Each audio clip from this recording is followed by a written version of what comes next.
Méditation du 16 mai, une conscience renouvelée. Mais vous craindrez l'Éternel votre Dieu et il vous délivrera de la main de tous vos ennemis. 2 Rois 17, le verset 39.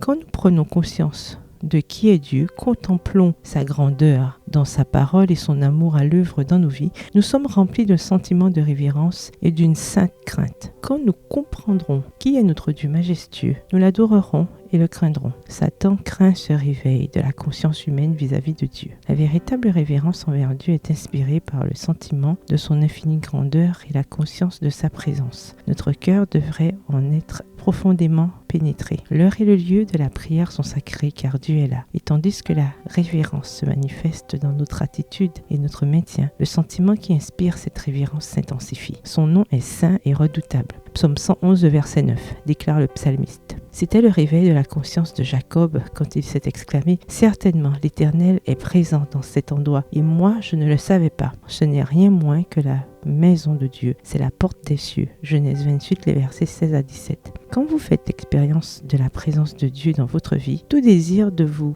prosterner devant une image quelconque disparaît. En savourant la puissance transformatrice de Dieu, vous ne voudrez plus goûter au plaisir du monde. Une mauvaise habitude est une idole. Criez à Dieu pour faire l'expérience personnelle de sa puissance. L'idole s'effondrera devant la présence majestueuse de l'Éternel des armées. En voici une brève description. Car l'Éternel est un grand Dieu. Il est un grand roi au-dessus de tous les dieux. Venez, prosternons-nous.